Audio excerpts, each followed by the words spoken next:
This is Expose UX, where startup founders seek help from user experience experts. When I saw that first screen, it didn't jump out to me really until you started explaining it. So it might be a little confusing as to what I can click on and what I can't. For the sake of their users, these founders place their egos aside. I don't think you've done your homework. I'm completely confused. Whether wireframes are fully launched, the experts help them advance their products. I'm your host, Richard Brevik. When I released my product, RivalSeek, over 30% of users were confused by it. I understood why, but didn't know how to fix it.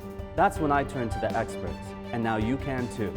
Let's meet them. Cassini Nazir is a professor of design at the University of Texas at Dallas. Dr. Rebecca Baker is the Senior Director of User Interaction Design for Active Network.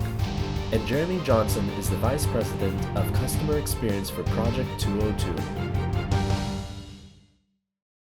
Special thanks to the User Experience Professionals Association, Dallas Chapter. And also to Big Design Conference, September 8th through 10th, 2016 in Dallas, Texas. Filmed on location in the co-working space Fort Work in the Alto 211 building.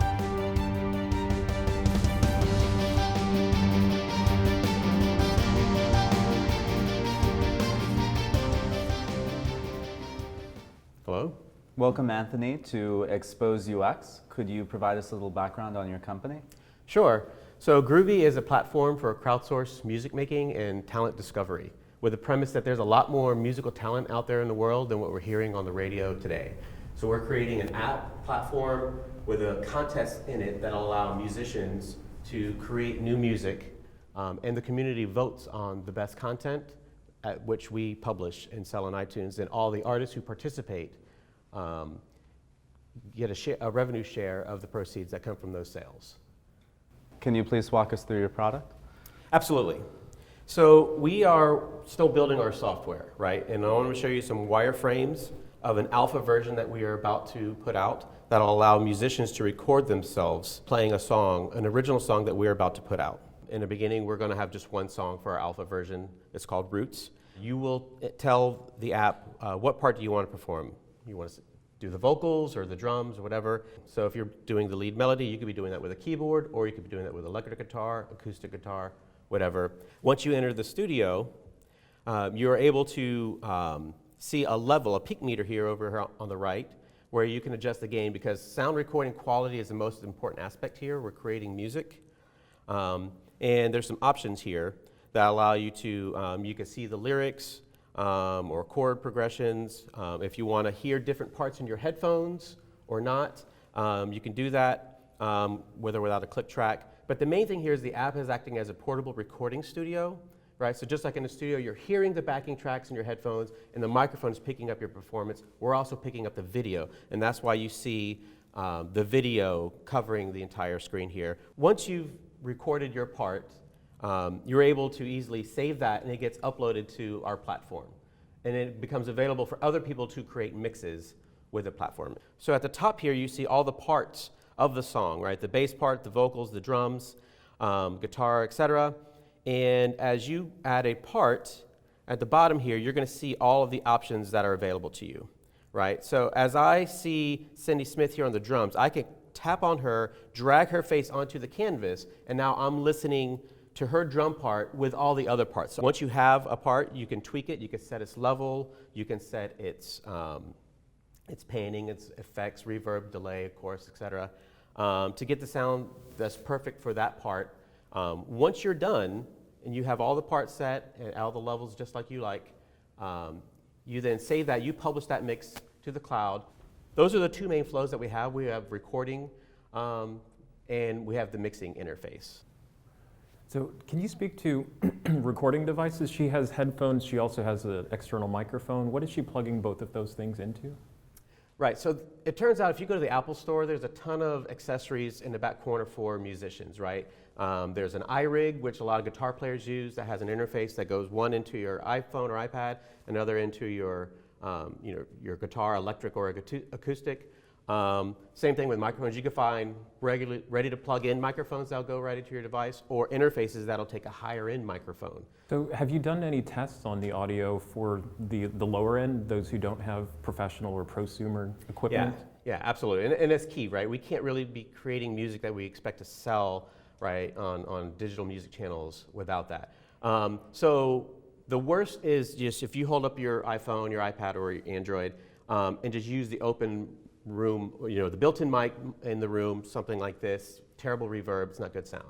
So at the very least, we want you to plug in the headset that comes with it, right? With a microphone that's a couple inches from your mouth, turns out that audio is pretty good. As long as it's not clipping, and we'll show you that little meter there, and if it's clipping, say, hey, might want to turn it around or turn it off or back off a little bit. So we're going to do everything we can to help even the amateur get good sound, because that's paramount. We can't do anything else unless we get good audio.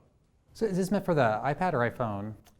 Both. And we're leading with iOS, but Android will come afterwards. So, I mean, this looks really early, right? And almost, it's always good to test early and often and get feedback as soon as you can, but I would say it's really early. And you're trying to add a lot of fidelity to make it look real, but the interaction patterns I don't even think would work, right, if you actually shrunk this down to a phone, right? Yeah. And I feel like you're missing whole pieces of functionality, right, that you're kind of glossing over, which is fine for like a sales or an educational kind of such as this. But if you want to test the functionality, you really have to go a little deeper, and I think have that in there. Right. So what we have is we have that on our iPad app. The iPhone, and you're completely right, with a 16:9 aspect ratio, it's a lot more challenging with how do you orient the tiles, how many tiles, and all those type of things. So just if you could flip back to the options on the recording piece. Yes. This kind of speaks to an opportunity to kind of dig in with your user right here. You said that this may be, a junior high student who wants to get out there, wants to get known and get on there. Are all of these things, are they going to know what these are and if these are going to be meaningful to them? Without any kind of context here that's led me to helping understand what this is, this could become a very confusing screen for someone who's very new to it. So if you're going after that market, I would definitely revisit some of these options dialogues, because this is going to speak more to the experienced person who's probably got an idea of what they're looking for, and not so much to the newbie. Right. Yeah, that makes sense. You have a wide range of personas or different types of people, we right? do. So, American Idol's kind of a good example in that 100,000 kids come into the arena and audition, right? And they're all over the place in terms of their age and experience and talent. Some of them are really good and some of them are just enthusiastic, right? We kind of want that same range coming to our app. So the ones who don't, we're going to do everything we can, including some tutorial videos, right, to help them to just get the app, plug in and get the best accessories for it.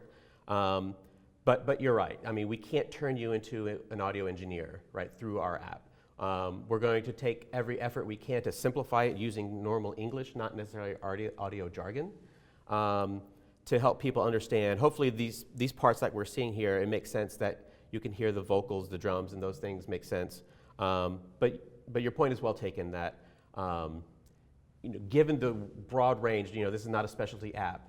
We're going to have that challenge of, not making it too dumb for the pro and not making it too complex for the newbie. Well, and from a tactical standpoint, even just here, you've got a lot of mixed items on this particular dialogue. I have a choice of what I can hear, and I also have a choice to show lyrics or chords, and I also click track and countdown bars. And these are all different types of information, so perhaps giving them more of a guided tour through it. We don't have to put it all on the same page and just kind of walk them through it. It's a fairly straightforward app, so a few extra clicks is probably going to be more helpful to your end user.